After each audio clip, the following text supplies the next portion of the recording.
Oke, assalamualaikum warahmatullahi wabarakatuh. Selamat siang, teman-teman semuanya. Oke, setelah 2 minggu kita off ya, di sini saya akan mencoba melanjutkan video tentang problem demokrasi di kawasan Balkan Barat. Jadi, eh, seperti apa sih problem demokrasi yang ada di kawasan Balkan Barat itu sendiri gitu ya? Oke, oke. Jadi sistem politik negara-negara di kawasan Balkan Barat. Oke, jadi sistem politik yang ada di kawasan Balkan Barat itu sifatnya pemimpinnya cenderung bersifat otoriter dan diktator gitu ya. Mereka cenderung rata-rata semuanya itu menganut sistem komunisme. Jadi apa sih sistem komunisme itu ya? Jadi sistem komunisme itu adalah sebuah ideologi atau sistem yang dia itu mengutamakan masyarakat tanpa kelas seperti itu ya. Nah, eh, arus komunisme ini itu masuk setelah adanya Perang Dunia Kedua, di mana Perang Dunia Kedua itu dimenangkan oleh pihak sekutu yang isinya itu adalah ada Amerika Serikat, kemudian ada Tiongkok, kemudian ada Prancis, ada Uni Soviet, uh, ya itu ya Cina tadi dan Cina ya. Jadi itu adalah negara-negara pemenang perang ya. Otomatis kalau misalnya negara-negara pemenang perang itu dia cenderung bisa mempengaruhi dunia internasional ya, karena ketika negara itu menang perang bisa dibuktikan, bisa dijelaskan bahwa negara itu kuat seperti itu, maka mereka menang perang. Nah, arus komunisme ini masuk setelah adanya Perang Dunia Kedua, dan uh, Uni Soviet ya saat itu dekat dengan negara-negara yang ada di kawasan Balkan Barat, dan negara yang ada di kawasan Balkan Barat itu terpengaruh ya, terkontaminasi dengan adanya sistem komunisme yang uh, berasal dari Uni Soviet itu sendiri. Nah, kenapa mereka itu lebih cepat mengadopsi sistem komunisme ini? Itu juga dilatar belakangi atau karena adanya faktor kedekatan wilayah. Jadi karena wilayah mereka itu dekat, otomatis akan lebih mudah sekali arus-arus ideologi komunisme itu masuk di kawasan Balkan Barat seperti itu. Oke, ya. Kemudian seperti apa sih ciri-ciri negara yang menganut sistem komunisme gitu ya. Jadi negara-negara yang menganut sistem komunisme itu adalah salah satunya memiliki peran utama tunggal partai komunis. Kemudian sistem ekonominya itu juga bersifatnya komando yang diatur oleh hanya negara. Kemudian adanya banyak batasan dan larangan yang harus dihadapi oleh masyarakat. Kemudian terbatasnya media massa dan lain sebagainya. Itu adalah salah satu ciri-ciri negara itu mengadopsi sistem komunisme. Nah, contohnya ya, pertama misalnya di negara Albania ya, itu di tahun 1944 itu dibentuk pemerintahan komunis di bawah Mr. Enver Hoxha, dan salah satu bukti atau contoh dia itu mengadopsi sistem komunisme itu adalah dia masuk ke dalam keanggotaan Pakta Warsawa. Jadi ada dua organisasi militer saat itu, yaitu NATO dan Pakta Warsawa. Jika misalnya negara itu masuk ke dalam keanggotaan NATO, jadi dia itu cenderung mengadopsi sistemnya liberal ya, ala barat seperti itu. Kalau misalnya dia itu masuk ke dalam Pakta Warsawa, jadi cenderung dia mengikuti Uni Soviet style. Dan ini adalah salah satu yang dilakukan oleh negara Albania saat itu. Oke, selanjutnya adalah negara Yugoslavia. Jadi di negara Yugoslavia ya, sebelum dia pecah itu adalah menjadi salah satu negara yang kuat dengan pemimpin yang sangat terkenal sekali yang itu bernama Josip Broz Tito ya. Jadi pemerintahan saat itu bersifatnya komunis, diktator, tapi Yugoslavia itu unik ya. Jadi tidak sepenuhnya mengadopsi sistem komunis Uni Soviet style seluruhnya, tapi Josip Broz Tito ini memiliki keunikan tersendiri dalam memimpin negara Yugoslavia yang dia itu bersistemnya komunis seperti itu. Nah, salah satu buktinya dia itu memiliki partai komunis tunggal, yaitu yang bernama Liga Komunis Yugoslavia ya. Dia itu adalah salah satu partai yang kuat ya, yang memiliki peran powerful sekali di Yugoslavia. Nah, kemudian Josip Broz Tito ini ya, dia itu karena tadi unik ya dalam memerintah sebuah negara Yugoslavia, dia itu tidak menjadi anggota Pakta Warsawa maupun NATO. Jadi dia berusaha netral ya. Dia melakukan sebuah gerakan non-blok di dalam politik luar negerinya. Nah, jadi saat itu dia tidak memasuki atau tidak ikut ke dalam anggota Pakta Warsawa maupun NATO karena dia mencoba netral. Jadi dia tidak ingin berada di dalam persaingan dia ikut Amerika Serikat maupun Uni Soviet. Karena di Yugoslavia itu kan banyak etnis ya. Jadi Josip Broz Tito ini mencoba untuk mengedepankan harmoni. Jadi karena banyak etnis, jadi dia itu berusaha untuk mengurangi konflik ya yang ada di Yugoslavia. Nah, oleh karena itu dia berusaha untuk bersifat netral di dalam politik luar negerinya.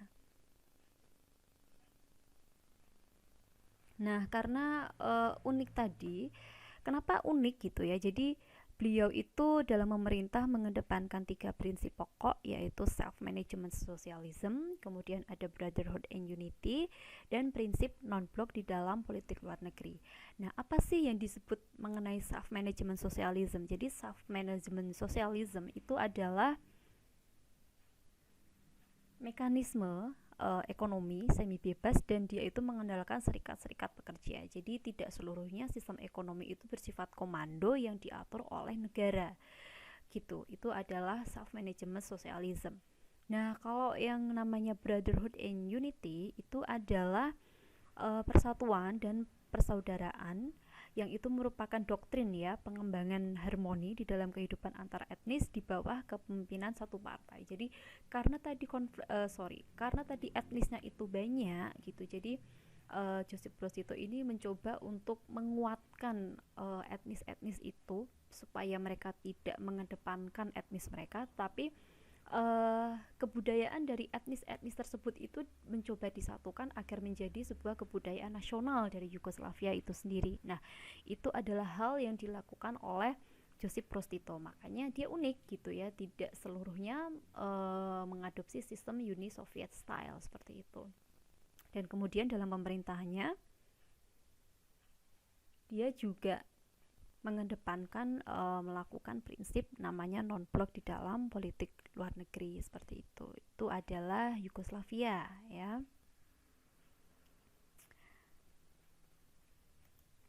Oke, kemudian proses transisi menuju demokrasinya. Jadi kalau misalnya kita bilang mengenai akhir dari ideologi komunisme itu ada di tahun 1990-an, itu salah satu tandanya atau faktornya itu adalah dipicu oleh runtuhnya Uni Soviet ya. Jadi ketika Uni Soviet runtuh itu karena di tahun 90-an itu arus demokrasi itu mulai masuk ya, tidak hanya di Eropa saja tapi arus demokrasi itu juga masuk ke Asia, dan Indonesia itu juga salah satu terkena dampaknya saat itu ya.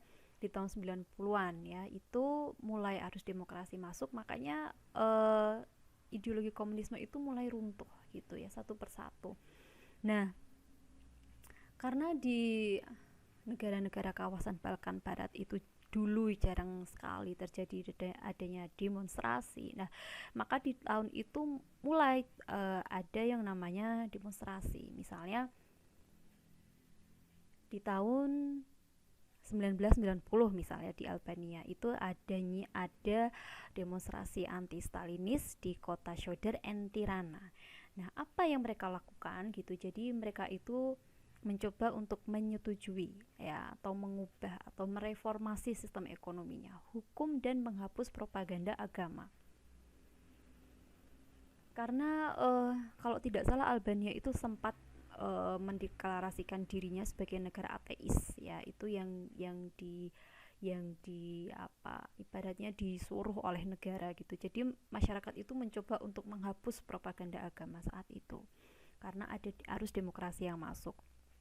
Nah, kemudian di tahun 1991 itu Albania pertama kalinya melaksanakan pemilu multipartai, dan kalau tidak salah saat itu yang menang itu adalah seorang dokter bedah jantung yang pertama kali itu dimenangkan oleh Partai Demokrasi, yang dimana Partai Demokrasi itu adalah partai oposisi dan mereka itu menang telak ya, menang telak di dalam pemilu pertama kali yang dilakukan saat itu adalah transisi di Albania ya.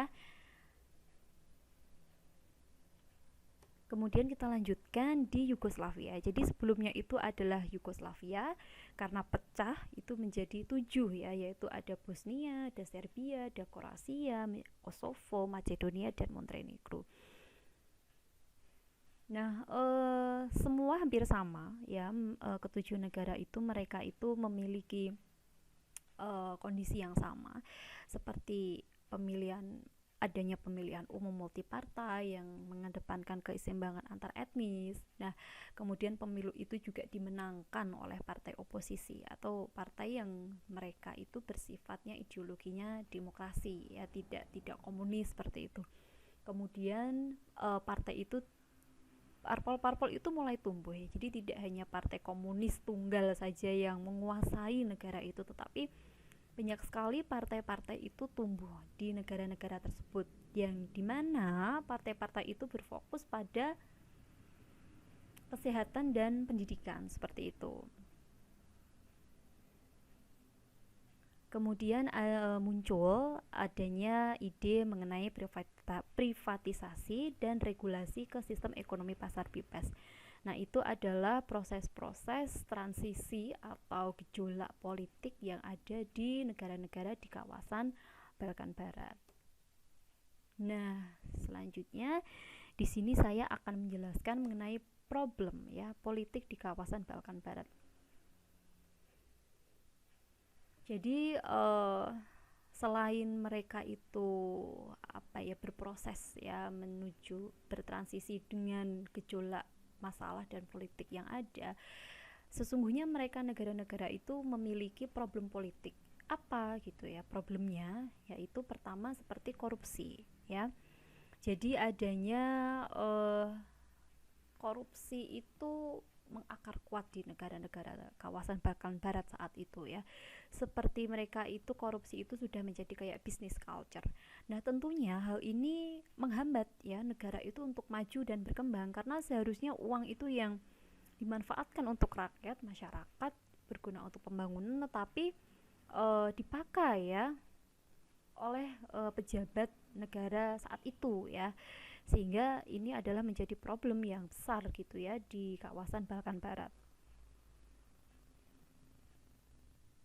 Kemudian yang kedua itu adalah lemahnya penghormatan terhadap hak minoritas. Jadi seperti yang saya jelaskan sebelumnya, jadi banyak sekali etnis ya yang ada di negara-negara kawasan Balkan Barat. Tentunya mereka itu bersifatnya heterogen ya, tidak homogen.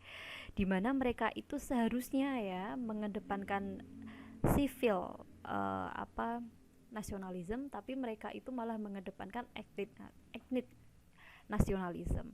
Nah, sehingga mereka itu merasa bahwa etnis mereka adalah yang terbaik. Makanya cenderung terjadi perang saudara ya. Nah, mereka tidak mengedepankan adanya civil society maupun civil nasionalisme. Ini juga menjadi hambatan ya atau problem di kawasan Balkan Barat.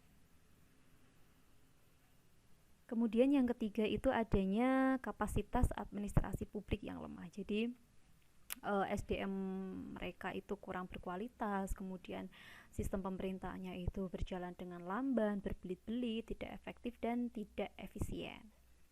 Oke, selanjutnya adanya yang keempat, tingkat sosial ekonomi yang rendah. Nah, contohnya apa gitu ya? Jadi tingkat penganggurannya itu tinggi ya di negara-negara kawasan Balkan Barat. Kemudian adanya GDP itu mengalami penurunan.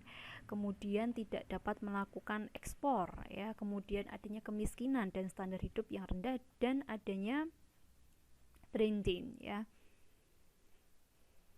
Apa itu brain drain ya? Jadi kalau kita bicara tentang brain drain itu membicarakan bahwa orang-orang pintar negara itu mereka itu tidak kembali ke negaranya atau tidak mau mengabdikan dirinya ke negaranya, tetapi mereka itu malah mengabdikan dirinya di luar negeri. Jadi seharusnya kepintaran yang mereka miliki itu bisa untuk membangun rakyatnya, negaranya menjadi lebih maju, tetapi tidak seperti itu gitu, malah sebaliknya. Jadi mereka malah mengabdikan dirinya ke luar negeri, bekerja di sana dan memajukan negara yang ada di luar negeri sebagai negara tujuannya.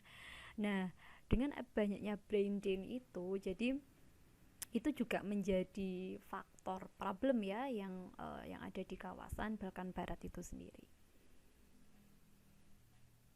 Kemudian yang kelima, adanya kejahatan yang terorganisir. Contohnya apa? Seperti trafficking drugs, trafficking human being, ya, smuggling drugs, cigarettes and weapons. Jadi kejahatan itu memang terstruktur, ada organisasinya ya, mengenai misalnya kayak penyelundupan narkoba, penjualan manusia, ya maaf, misalnya kayak wanita, eksploitasi seksual, kemudian yang laki-laki itu misalnya menjadi buruh illegal worker ya, jadi mereka ilegal gitu ya.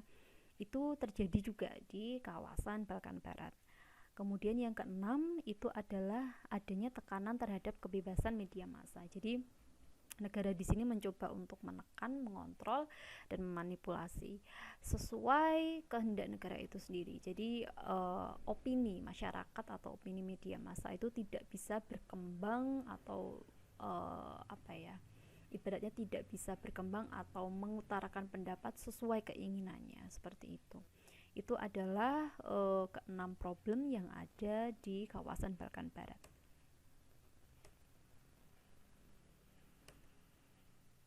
Oke, nah lalu bagaimana respon dan kebijakan Uni Eropa gitu ya? Uni Eropa itu sebagai negara tetangganya ya, melihat bahwa ada sebuah negara di kawasan tertentu itu sedang mengalami problem, kemudian banyak masalah. Nah, maka dari itu Uni Eropa itu mencoba ya untuk membantu mengatasi masalah mereka, untuk keluar dari masalah mereka. Makanya Uni Eropa ini merespon.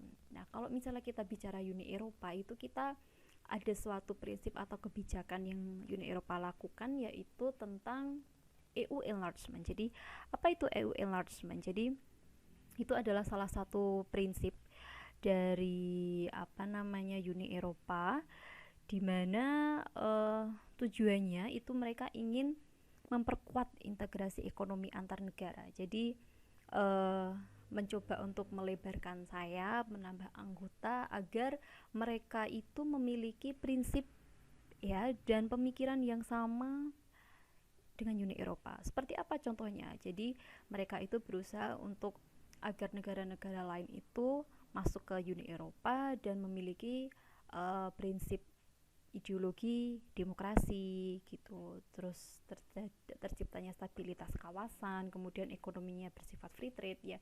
Itu adalah